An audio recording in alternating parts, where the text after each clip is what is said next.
네, 여러분 반갑습니다.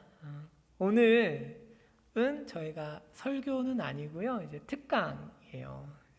보통 이제 특강을 하면 강사가 바뀌는데 이제 여러분들은 이제 보고 계속 저를 또 보고 살짝 저는 가끔 이렇게 강단에 오르면서 지겹지 않을까 이런 생각을 많이 해요. 그래서 빨리 좀 수련회를 한번 하면 좋겠습니다. 여러분들 지겨우실 것 같은데 그래도 긍휼한 마음으로 같이 알아보면 좋겠습니다. 여러분 이제 오늘 저는 여러분들하고 뭘 살필 건가 하면 이제 포괄적 차별금지법에 관해서 좀 살피려고 해요. 물론 이제 포괄적 차별금지법을 단순히 정치적인 사안이다 이렇게 말할 수 있을지는 모르겠어요. 하지만 교회에서 정치적인 어쨌든 법안이기 때문에 이런 부분에 대해서 다루는 것 자체를 좀 거부감을 느끼시는 분이 계실 수도 있겠다 이런 생각을 했습니다. 그래서 법의 내용을 살피고 이 법안이 어떻게 말을 하고 있고 말씀은 이것에 대해서 어떻게 말을 하고 있는지를 살피기 전에 교회와 정치의 관계에 대해서 좀 살피면 좋겠어요. 한번 PPT 다음을 넘겨주실까요? 네. 여러분들은 어떻게 생각하십니까? 교회는 정치에 참여하면 안 돼. 그렇죠? Yes or no. 그렇죠? 아마 이제 저런 말씀을 하시는 분들은 저 문장을 조금 더 다듬어서 표현하면 이런 의미로 이야기하시는 걸 거예요. 주로. 교회가 교회가 정치에 참여하면 안 된다라고 이야기할 때는 이런 표현이죠. 교회에서 하나님의 말씀을 가르쳐야지. 구원의 복음과 그 복음이 가진 내용을 가르쳐야지. 교회에서 정치적인 이야기를 하면 되겠습니까?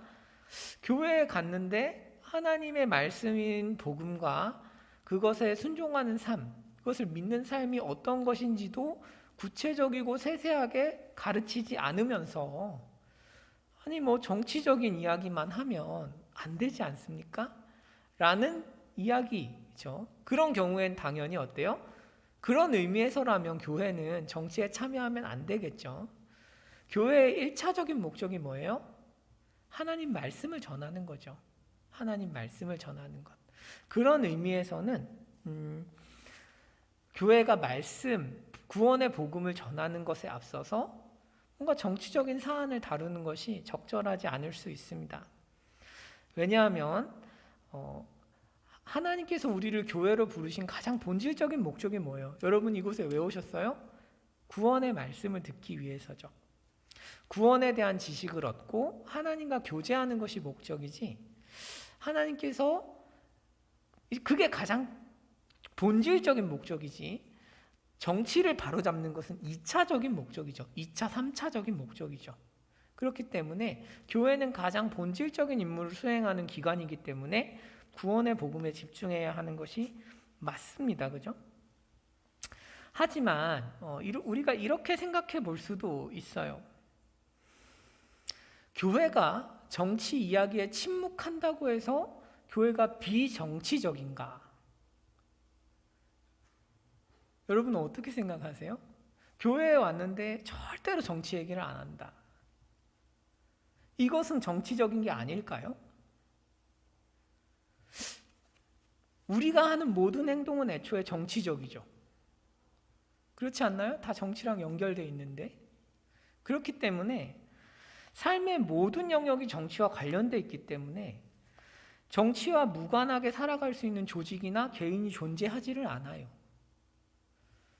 적극적으로 찬성과 반대를 표현하는 것만 정치에 참여하는 것이 아니고 정치를 아예 다루지 않는 것도 고도의 정치적인 술수일 수 있죠.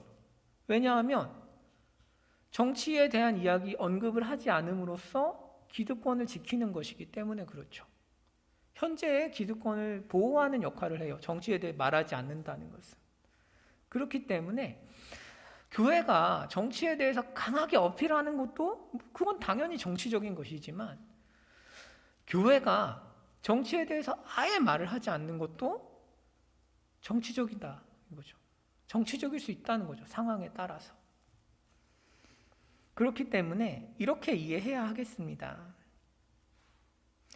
우리에게 정말 중요한 것은 단지 교회가 정치적인 이야기를 하는지 하지 않는지, 정치에 관해 발언하는지 발언하지 않는지라기보다는 교회가 말씀을 따라서 진리를 올바르게 전하는데 그 가운데에서 정치적인 사안들을 예의 바르고 건전하게 다루고 있느냐에 대한 질문이 되겠죠. 너무 그곳에 편향되어서도 안 되겠지만 우리 삶의 아주 중요한 부분들을 이루는 것들에 대해서 침묵하는 것 역시도 올바르지는 않습니다. 말하자면 교회가 진리를 선포하는 과정에서 불가피하게 어떤 민감한 주제를 다뤄야 할 때가 있어요. 예를 들면 지금 같은 경우에요. 포괄적 차별금지법 이런 것들과 같은 것은 아주 민감한 주제입니다. 그런데 이게 정치적이라는 이유만으로 해당 주제를 다루지 않는다면 우리는 이 교회가 참된 교회인가? 라고 질문을 던져볼 수 있는 거죠. 그리고 반면 정치를 위해 복음을 희석시키고 정치적인 입장 표현을 항상 부담스러워하거나 소극적인 모습으로만 일관한다면 겉으로 복음을 전한다고 해도 참된 교회인가? 우리가 질문해 볼 수 있겠죠. 여러분, 그렇다면 교회가 정치에 참여해야 되는 건 어쩔 수 없다라고 친다면 한계가 있겠죠. 어떤 리미트된 어떤 바운더리가 있을 거예요. 그게 뭐냐면 이런 분들이 계세요. 정치에 목숨을 건 기독교인들이 있어요. 있다는 표현 좀 그런 계세요. 정치에 목숨을 거시는 정말 이게 막 통과되면 죽어 막 이런 분들이 계신데 그런 표현은 좀 적절하지 않은 것 같아요. 왜냐하면 정치는 여러분 정치라는 게 그렇죠. 강한 힘으로 우리 삶의 법과 제도를 새롭게 만들고 다듬고 수정해서 우리 삶을 통제하고 규율하기 때문에 정치라는 것은 앞에 있는 사람이 잘하면 거기서 얻는 이득이 굉장히 클 수도 있고 못하면 굉장히 아플 수도 있어요. 내가 뭐 하지도 않았는데. 정치라는 거는 내가 뭘 안 했는데 굉장한 수혜를 받을 수도 있고 내가 아무리 잘해도 삶이 망가질 수도 망가뜨릴 수 있는 힘을 가진 게 정치예요. 그렇기 때문에 정치라는 게 마치 뭔가 내 삶을 구원해 줄 것처럼 다가올 때가 있습니다. 그래서 여러분 교회 안에도 정치병 걸린 사람들이 적지 않아요. 하나님의 복음보다 정치적인 것에 더 많은 관심을 가지고 있는 사람들이 많아요. 여러분 그것은 옳지 않습니다. 정치는 인간을 구원할 수가 없어요. 아무리 선한 법이라도. 자, 한번 이렇게 생각해 봅시다. 여러분 제가 제 견해를 이야기한다기보다는 여러분 역사상 가장 악한 법이 뭐라고 생각하세요? 인류 역사상 가장 악하다. 뭐가 있을까요? 사람이 사람을 노예로 부리는 거죠. 그것보다 더 악한 법이 있을까요? 흔치 않겠죠. 그죠? 노예제도입니다. 기독교인에게 가장 악한 제국이 어디일까요? 가장 강대하고 가장 악한 제국. 로마 제국이죠. 바울은 로마 제국의 노예제도에 대해서 왜 말하지 않을까요? 그렇게 정치적인 게 중요하다면, 그리고 그것이 정말 인간의 삶에 아주 본질적이라면 바울은 왜 노예제도에 대해서 직접적으로 거스르거나 대항하지 않았을까요? 왜 레지스탕스가 되거나 혁명가가 되지 않았을까요? 바울에게 있어서 그것이 아무리 악한 법이고 아무리 악한 제국이라 할지라도 바울에겐 더 중요한 게 있었기 때문이에요. 무엇인가? 그것은 하나님의 복음을 전하는 거였죠. 왜냐? 여러분 이런 거예요. 바울을 지금 노예제도를 인정했다거나 노예제도와 싸우지 않았다는 이야기를 하고자 하는 게 아니에요. 다만 바울은 그것이 악하다는 것을 충분히 인식했고 그것을 개혁해야 된다는 거 알았지만 적어도 지금 자기가 하고 있는 본질적인 싸움에 있어서 그것은 격가지로 취급한 것입니다. 왜요?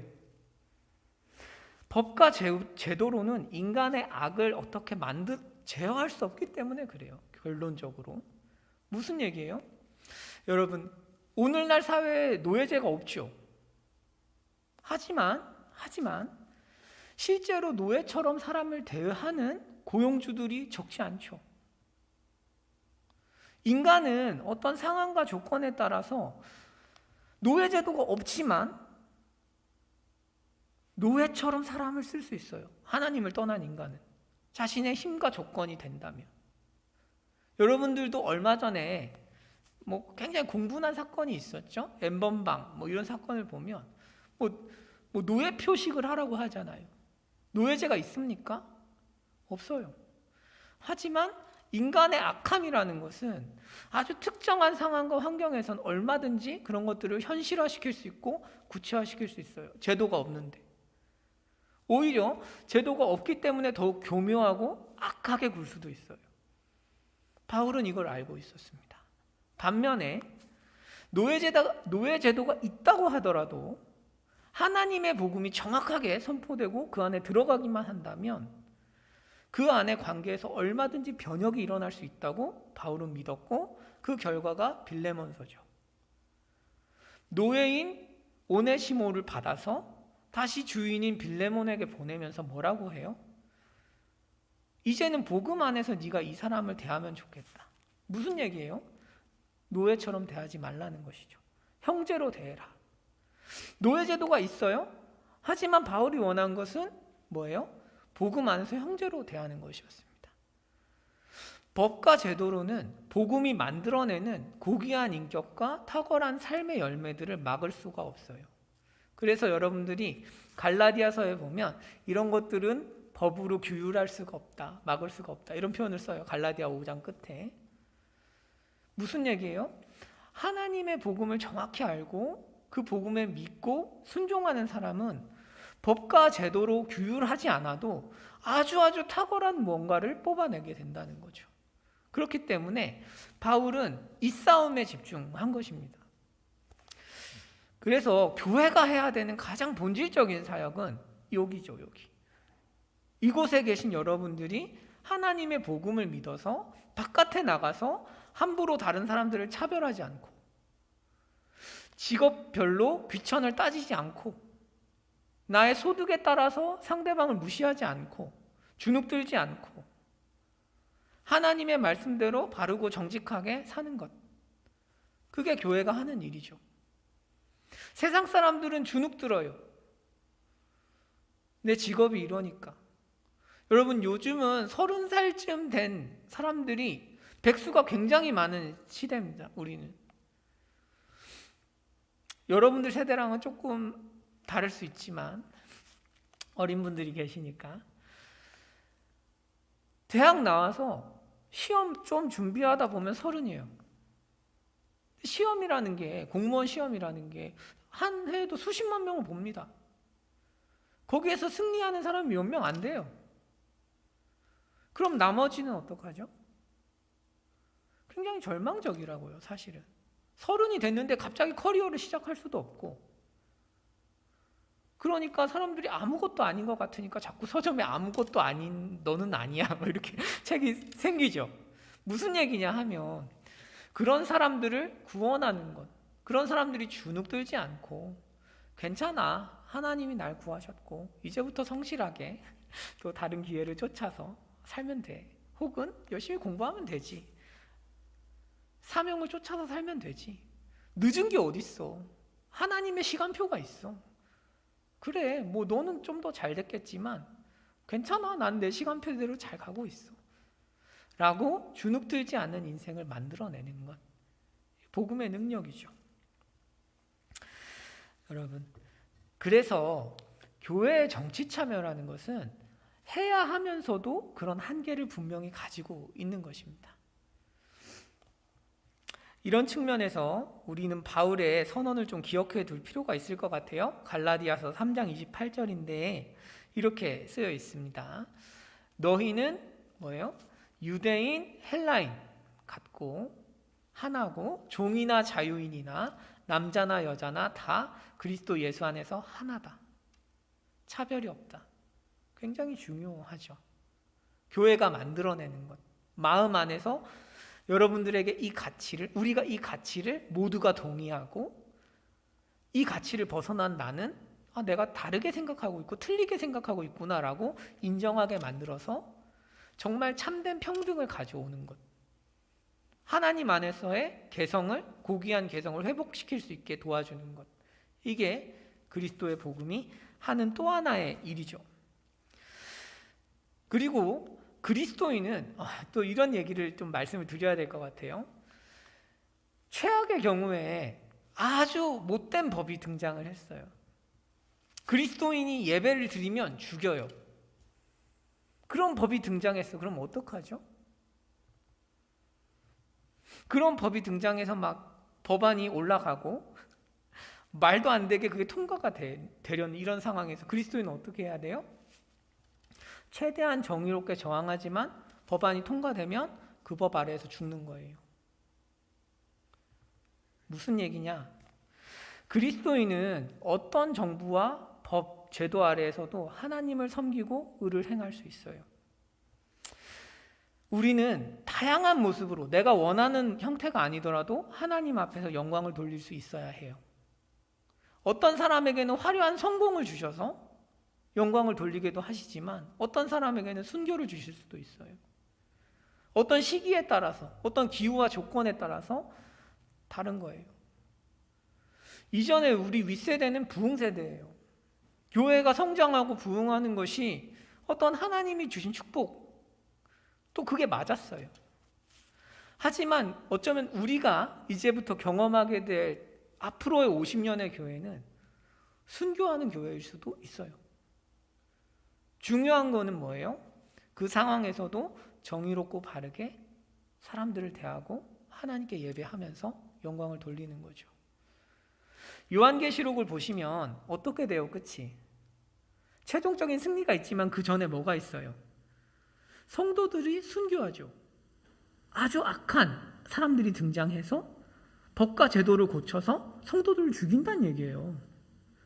그때 어떻게 하라고요? 잘 죽으라고. 이게 성경의 가르침이죠. 그러니까 어떠한 정부, 법, 제도가 기독교인을 향해 더욱 불리하게 변화하는 것 같을 때에도 너무 안달하지 마세요. 그냥 할 수 있는 만큼 저항하고 잘 죽으시면 됩니다. 왜냐하면 하나님께 영광 돌리는 것을 누구도 막을 수가 없기 때문에 그렇죠. 여러분, 교회가 정치에 참여하는 것은 그래서 두 가지 형태로 일어날 수 있을 것 같아요. 제가 그냥 크게 두 가지로 나눴습니다. 첫째, 좋은 정치인을 만드는 거예요. 그리스도의 복음에 헌신된 좋은 정치인을 교회에서 잘 길러내는 것이죠. 그래서 좋은 이제 기독교인에게 유리한 법안을 만드는 거죠. 기독교인에게 유리한 법안이라기보다는 이제 모든 사람들에게 공익적인 목적에서 좋은 법안을 만드는 그런 사람을 만드는 거죠. 여러분, 성경에 다음과 같은 말씀이 있어요. 고린도전서에 뭐라고 되어 있냐면 종으로 있을 때 부르심을 받았냐. 염려하지 마라. 이 무슨 얘기냐면 종으로 있을 때 부르심을 받았어도 하나님께 영광 돌리는 거에 아무 문제가 없다는 얘기예요. 하지만 자유롭게 될 수 있으면 뭐라고요? 이용하라고요. 이용. 가만히 있지 말고 기회를 타서 자유인이 되라고요. 왜? 자유인이 되면 하나님을 더 잘 섬길 수 있으니까.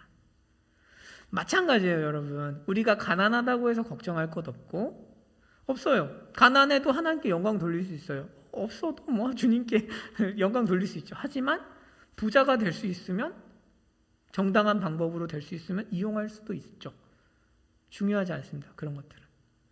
마찬가지예요. 법이라는 것들도 어떤 법 안에서도 우리는 섬길 수 있죠.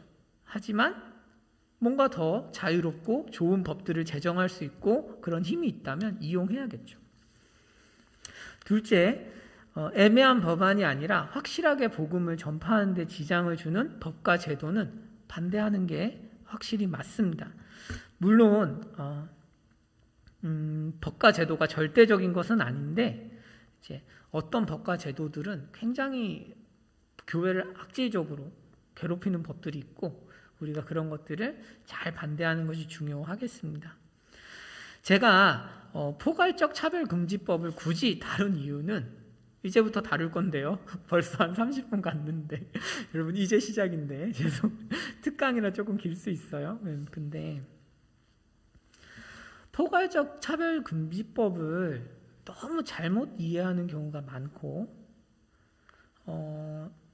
너무 한쪽으로 치우쳐져서 해석하는 경우가 많아서 그리고 잘 모르세요. 이렇게 들어보면 잘 모르셔서 제가 좀 이렇게 정리를 한번 해드리면 좋겠다 이런 생각이 들었습니다. 여러분, 포괄적 차별금지법의 반대말이 뭘까요? 개별적 차별금지법이에요. 그러니까 무슨 얘기냐면 우리나라에는 이미 개별적으로 차별을 금지하는 법이 많아요. 예를 들면 근로기준법, 고용정책기본법, 남녀고용평등법, 여성발전기본법, 아동복지법, 장애인복지법 많습니다.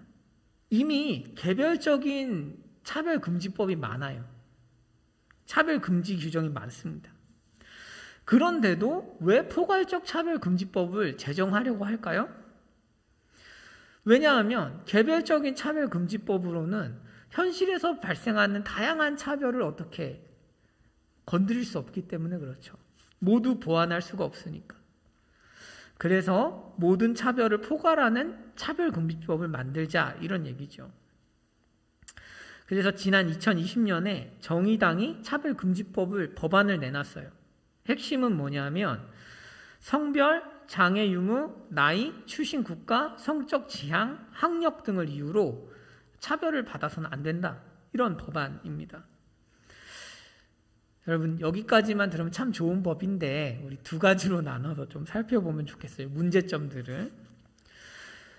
여러분 어떤 대화를 할 때는 내부자용과 외부자용이 있어요.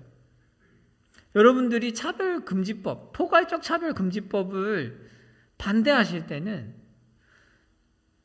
첫 번째는 시민으로서 반대하시는 거예요.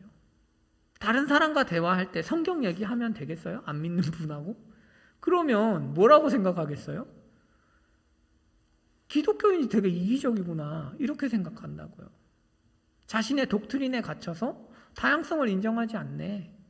그래서 여러분 외부자용 논리가 필요해요. 외부자용 논리. 그러니까 시민으로서 왜 반대하는지 이게 하나 필요하고 또 하나는 성경을 이상하게 해석해서 교회 안에서 동성애는 괜찮은 거야 라고 가르치는 분들이 있어요.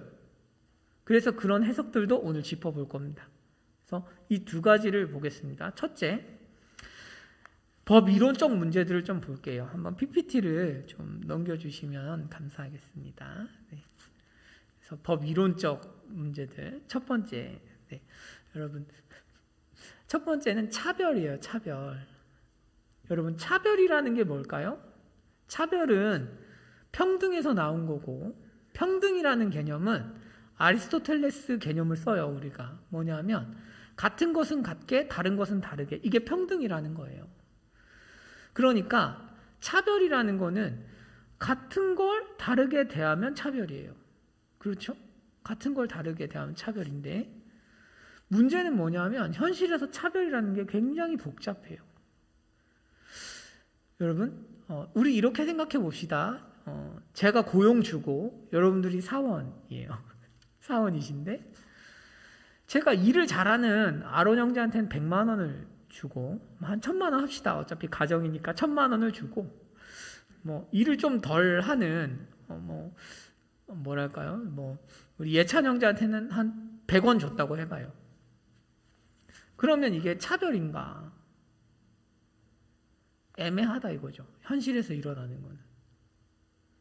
내가 일을 안 했지만 100원 받은 건 차별 같은데? 그래도 한 100만 원은 받아야 되지 않을까?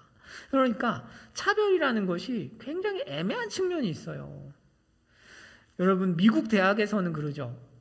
여러분들도 대학 가셨을 때 아마 그런 경험 하셨을 텐데 서울대에는 이런 전형 있죠. 지역균형 발전.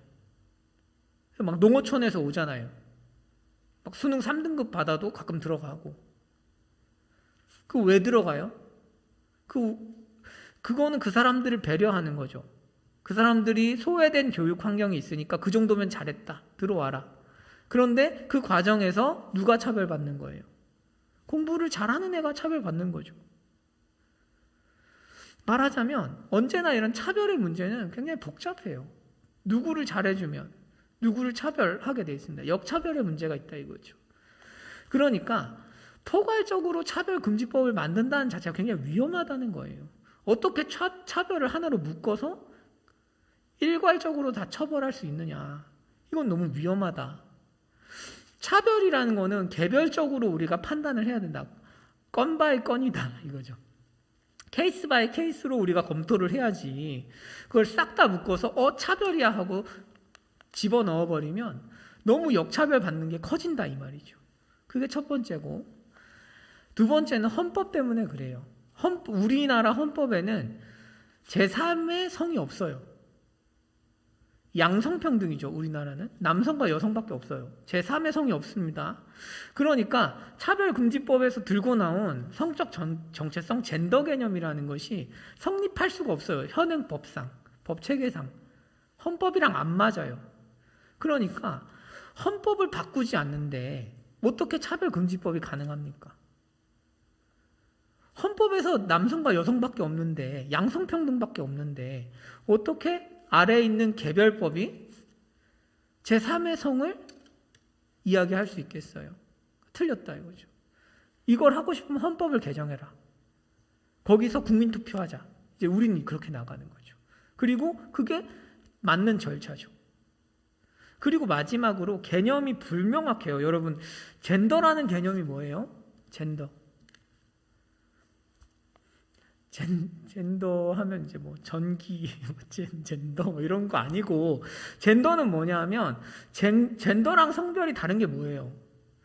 젠더는 내가 정하는 게 젠더예요. 젠더는 왜 다른 말을 쓰냐 하면 젠더는 내가 정한 게 젠더예요.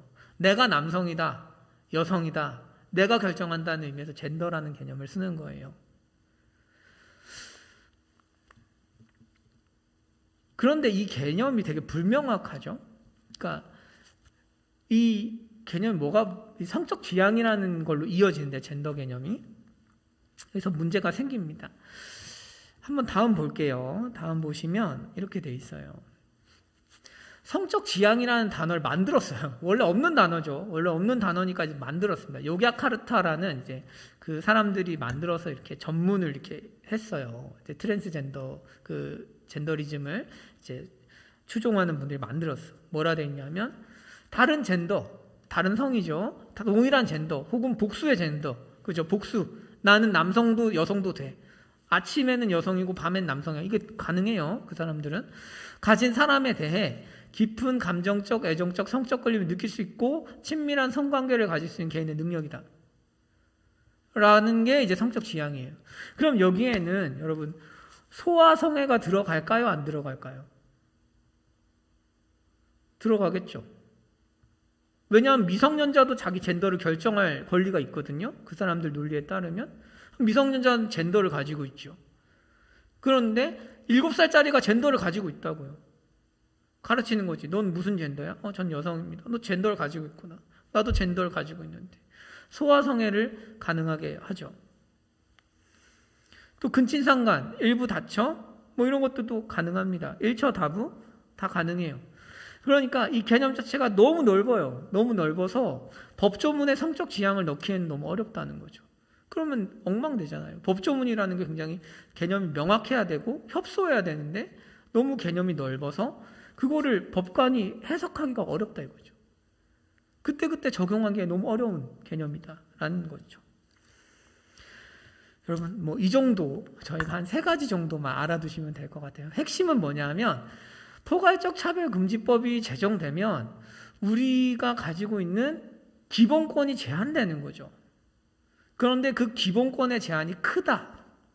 그래서 포괄적 차별금지법으로 이루려고 하는 평등의 권익보다 손실되는 나의 기본권의 제약이 크다.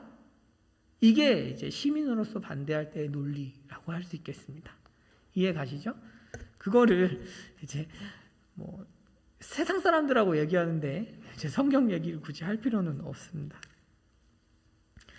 네, 넘어갈게요. 이게 뭐 재밌는 내용은 아니어서 그렇지만 여러분 제가 이런 여러분들이 힘들어할 걸 알면서도 조금 이렇게 갖고 온 이유는 어차피 영상을 찍으니까 나중에 여러분들이 혹시 궁금하거나 필요하실 때 좀 이렇게 보시면 좋을 것 같아서 한번 좀 남겨두는 것도 있습니다. 그래서 오늘 여러분들한테 중요한 문제가 아닐 수 있지만 내일은 여러분들한테 중요한 문제가 될 수도 있는 게 포괄적 차별금지법이에요. 그래서 여러분 오늘 내가 듣기가 너무 힘들다 주무셔도 돼요. 그리고 나중에 누가 물어보면 또 그때 좀 찾아보면 되겠죠. 자, 성경적인 문제들이 있습니다. 1번 창세기 19장, 사사기 19장이 있어요. 여러분들 기억하실지 모르겠는데 제가 조금씩 설명해 드릴게요. 창세기 19장에서는 소돔과 고모라 이야기예요. 소돔과 고모라 이야기인데 하나님의 천사 두 천사가 소돔에 갔다가 노인의 인도를 받아서 노인 집에 가죠. 그런데 소돔 사람들이 그 집에 찾아와서 그 두 천사를 강간하려고 했던 사건입니다. 사사기도 비슷한 내용이에요. 레위인의 첩 이야기인데 레위인이 이제 여부스 지역에 갔다가 이제 하마터면 강간당할 뻔한 사건입니다. 레위인은 자기 말고 자신의 첩을 넘겨줬죠.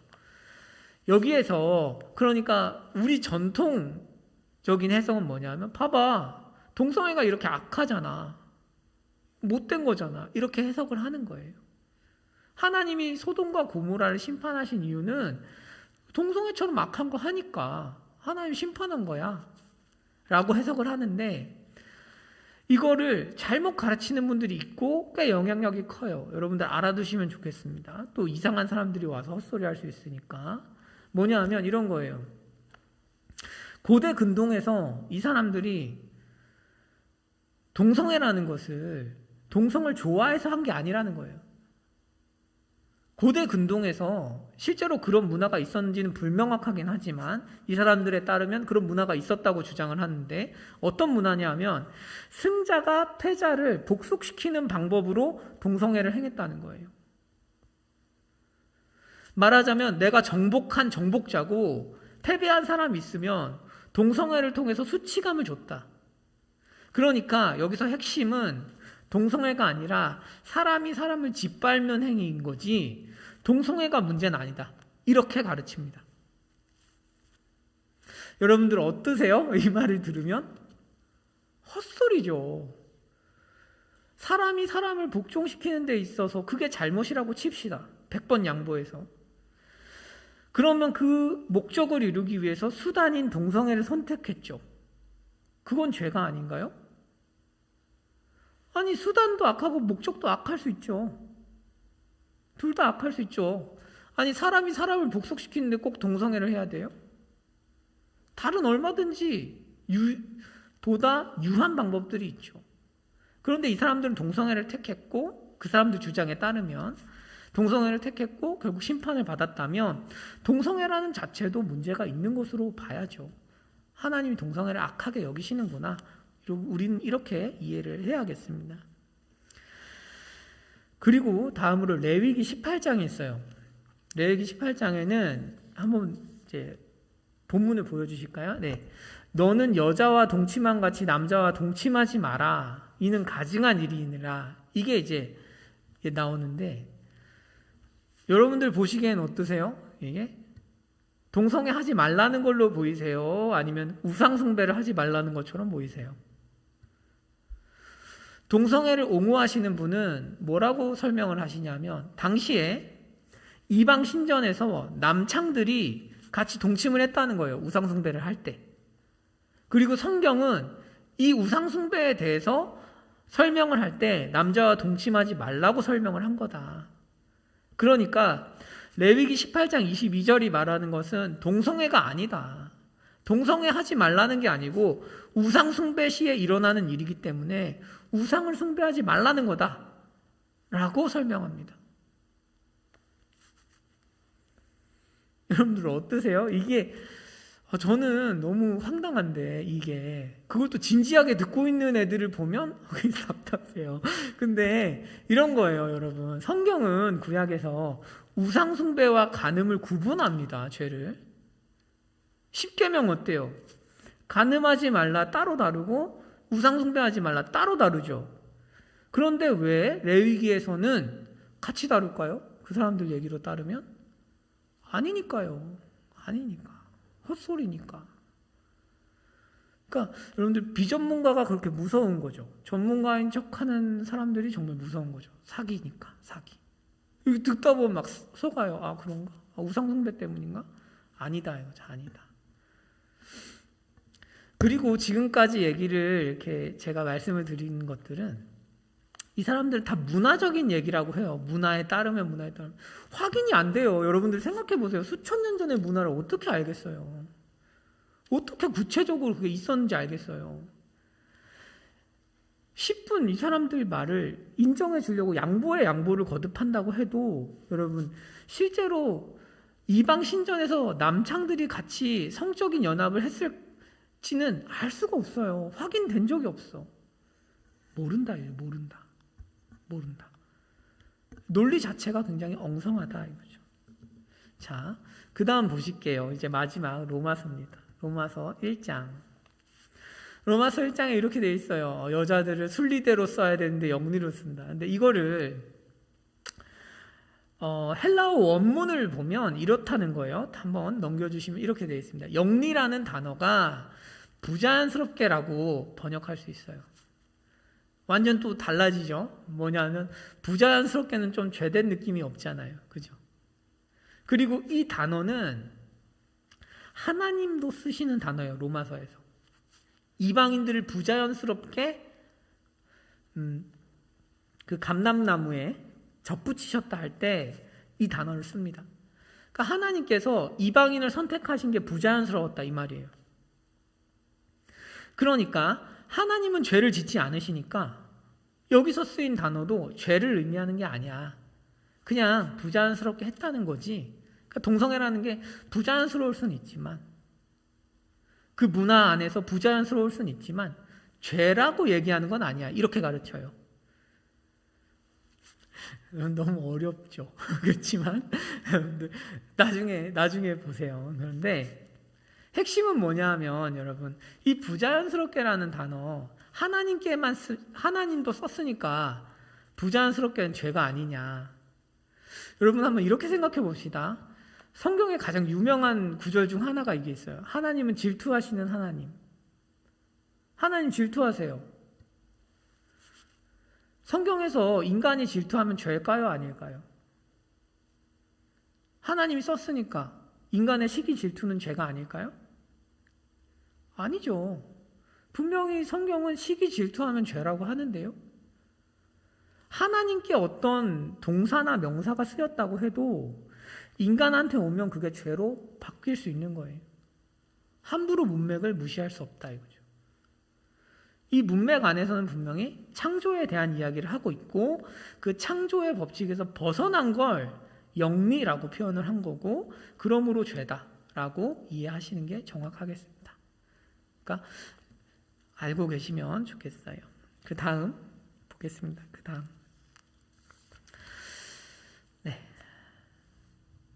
이제 좀 더 실제적인 부분을 보고 좀 다루려고 해요. 여러분 교회 내 반동성애 설교 처벌 당할까요? 안 당할까요?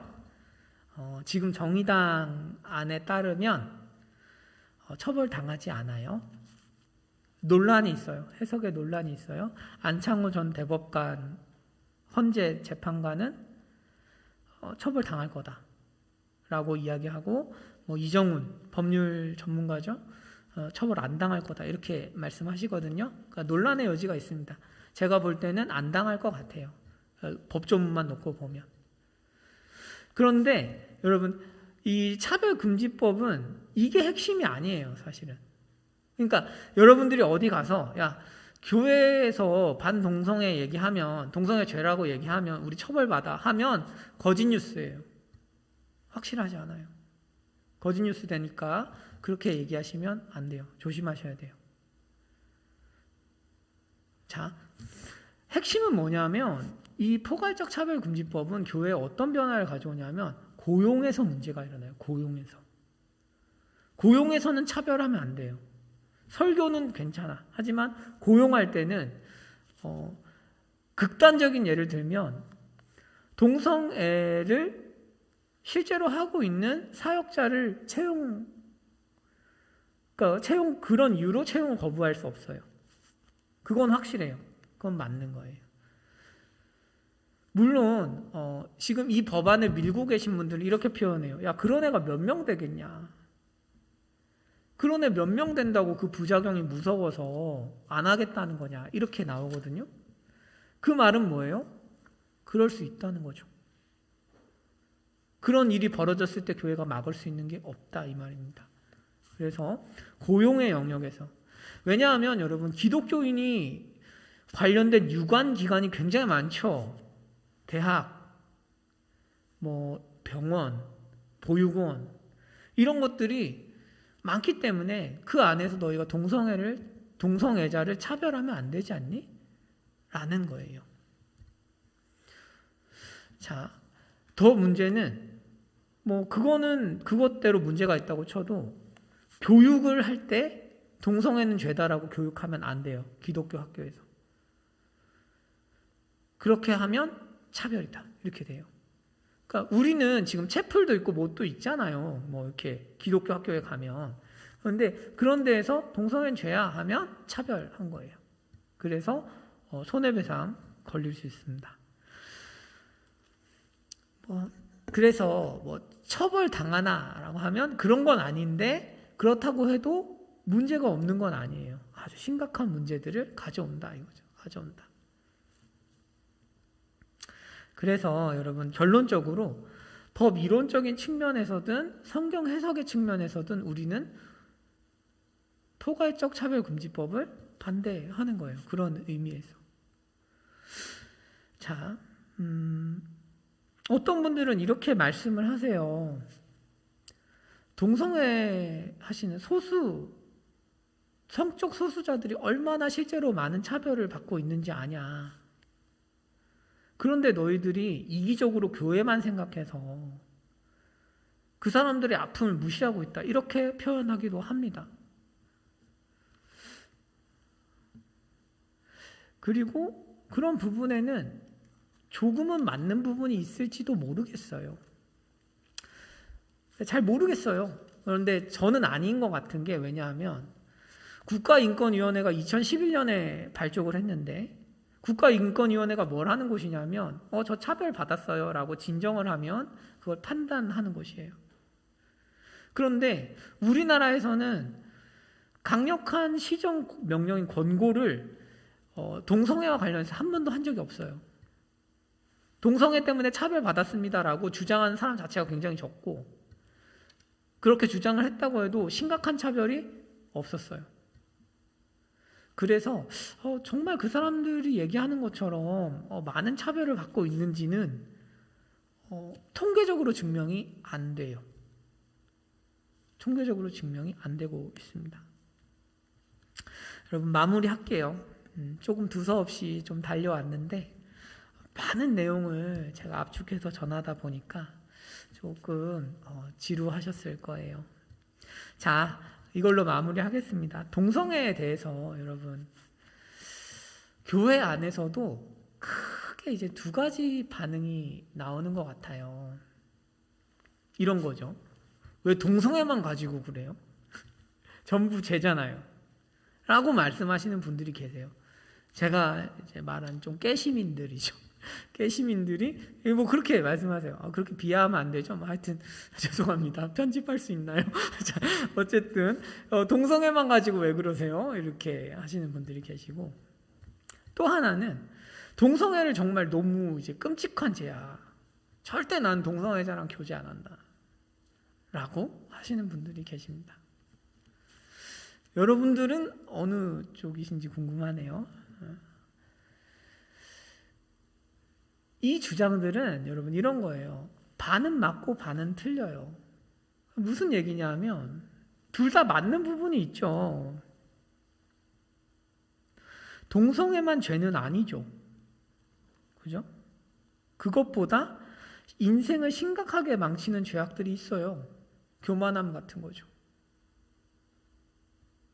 저는 교만함이 더 인생을 망친다고 생각하기 때문에 얼마든지 다른 죄악들이 있어요. 심각한 죄가. 그러니까 동성애만 가지고 그러면 안 되겠죠. 그런데 또한 여러분 그런 측면도 있어요. 1번도 맞는데 2번도 맞죠. 무슨 얘기냐면 동성애 죄죠. 그러니까 하면 안 되죠. 그러니까 하면 안 돼요. 그게 뭐 동성애 죄니까 해서는 안 되는 것도 있죠. 그러니까 둘 다 맞아요. 그런데 둘 다 틀린 부분도 있죠. 보세요. 동성애만 왜 우리가 문제 삼을까요? 간단하죠. 동성애만 성경을 고치려고 드니까. 동성애가 자꾸 우리 믿음의 내용을 바꾸라고 강요하니까요. 무슨 얘기냐면 여러분 간음을 저지르는 사람은 혼자서 나는 로맨스를 하고 있어라고 막 우기더라도 대중들 앞에 나서서 야 성경에서 간음한 사람을 죄라고 하는 거는 옳지 않아 라고 주장하는 사람은 한 명도 없어요.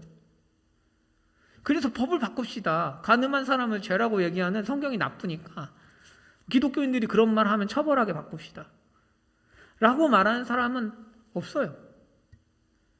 도둑질한 사람이 도둑질을 했어요. 자기는 장발장이야. 너무 가난해. 먹을 게 없어서 훔쳤어요. 의로운 의적일 수 있어요. 자기 혼자서는 그래 난 도둑질할 수밖에 없었어. 그런데 그런 사람이 앞으로 나서서 성경이 도둑질을 죄라고 하는 건 문제가 있다. 법을 좀 제정해 두세요. 날 차별하는군. 이렇게 하는 사람은 없어요. 왜 동성애만 가지고 그러냐 하면 동성애만 그러니까요. 동성애만 계속 성경을 고치려고 하니까요. 성경 내용을 자꾸 억지로 바꾸니까요. 그러니까 거기에 우리가 대응을 하는 거죠. 그런 측면에서 1번은 맞기도 하고 틀리기도 한 거예요. 또 하나는 여러분 동성애는 정말 끔찍한 죄지만 동성애를 죄로 인지하는 만큼 다른 죄를 죄로 인지하는 것이 필요하겠죠. 무슨 얘기냐 하면 예수님을 믿는 나도 예수님을 거부하고 동성애를 택한 상대방도 지독하게 죄인인 거예요. 우리가 여기 앉아있으면 더 나은 사람인 게 아니에요. 내가 동성애를 안 하니까 난 좀 더 나은 사람이야. 그런 게 어디 있어요, 성경에. 그렇지 않다 이거죠. 뼛속까지 죄인이에요, 우리는. 그러니까 동성애랑 얘기를 하면 동성애에 대해서 얘기를 하면서 너무 공격적이에요, 기독교인들이. 무서워요. 대화가 안 돼요. 그런 거 있죠. 책 한 권 읽고 신념을 가지신 분들 너무 많아요. 무서워 죽겠어요. 그러니까 무슨 얘기냐 하면 기독교인들이 거칠어요, 너무. 막 자기 확신에 사로잡혀가지고 거칠고 무례해요. 그러면서 왜 너무 공격성이 강해요? 왜 그렇게 공격성이 강할까요? 물론 정의로운 분노일 수 있어요. 죄에 대한. 그런 측면이 없다는 게 아니에요. 하지만 어떤 부분에서는 내가 더 의롭다는 확신이 있기도 해요. 난 좀 더 나은 인간이니까. 그런 게 있을 수 있고 그래서 우리가 항상 조심해야 되는 거예요. 여러분 대제사장은 일부러 연약한 사람을 뽑아요. 왜일까요? 대제사장을 하나님께서 왜 사람을 쓰셨을까요? 자기가 연약해야 다른 사람을 돌볼 수 있기 때문에 그래요. 대제사장은 제사를 드려주는 사람이기 때문에 옆에 있는 사람들을 향해서 날카로우면 안 돼요. 야, 나는 했는데 너는 왜 못해? 하면 제사장을 할 수가 없어요. 대제사장은 일부러 연약해요. 왜? 죄라는 게 이렇게 무섭구나. 그래서 너도 죄 짓고 왔구나. 이렇게 돼야 대제사장이 되는 거예요. 기독교인들에게 하나님이 원하시는 게 뭘까요? 선지자일까요? 선지자가 너무 많은 것 같은데 제사장이죠. 제사장적인 일들을 해야죠. 그래, 우리 연약해. 그런데 우리는 하나님 은혜로 구원받았어 라는 거죠. 여러분, 그러니까 주위에 동성애자가 혹시 있다면 그냥 특별하게 여기지를 마세요. 그냥 안 믿는 사람인 거예요. 믿지 않는 사람. 그러니까 그냥 하던 대로 섬기고 내 나름대로 사랑해 주시면 돼요. 그거를 동성애자네 특별하게 하지 마세요. 무슨 얘기냐 하면 모두가 심각한 죄인이에요. 저한테 대학 때 우준 씨라고 부르는 애가 있었어요. 우준 씨. 남자인데 저보다 한 2살 어렸어요. 근데 저는 얘가 참 좋은 친구였는데 이상한 거예요. 자꾸 화장실은 비데 달린 곳만 간다는 거예요. 그래서 왜? 말투도 그렇고. 근데 나중에 알았어요. 얘가 이제 동성애자인 거를 이제 나중에 알았는데 저한테 그런 얘기를 해요. 야, 동성애자 몇 명 없잖아. 그러니까 이 친구 하는 말이 우준 씨 옆에만 별로 없겠죠. 많은데 이렇게 해요. 그러니까 무슨 얘기냐면 자기를 너무 특별하게 여기니까 오픈 안 한다 이거죠. 그런데 여러분 그냥 너무 전도하려고 들지도 마시고 그냥 주어진 기회와 한계 안에서 사랑하고 섬겨주세요. 그냥 너무 특별하게 여기지도 마시고 그렇다고 뭐 경계하지 말라는 것은 아닙니다. 하지만 이건 엄청난 거니까 무슨 괴물 보듯이 하지 말라는 거예요. 진짜 괴물은 내 안에 있으니까 남한테 괴물을 찾지 마시고 동성애를 하든 말든 예수님을 믿든 믿지 않든 우리에게 예수님의 사랑이 항상 필요하니까요. 불쌍히 여깁시다. 그 사람도 불쌍히 여기고 나도 불쌍히 여기고 마치 내가 너보다 더 나은 의인이야 이런 식으로는 접근하지 맙시다.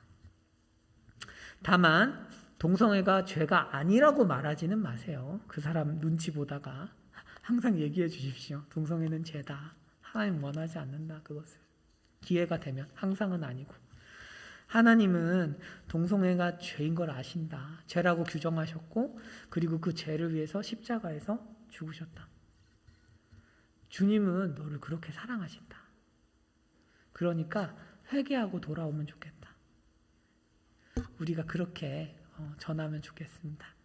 여러분, 우리 정말 복음 안에서 이런 문제들을 정말 지혜롭게 잘 대응하면 좋겠어요.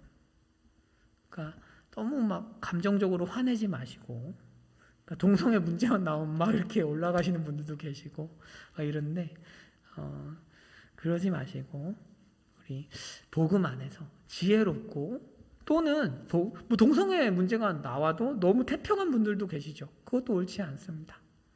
그러니까 우리가 복음 안에서 지혜롭고 담대하게 잘 반응하면 좋겠어요. 기도하겠습니다.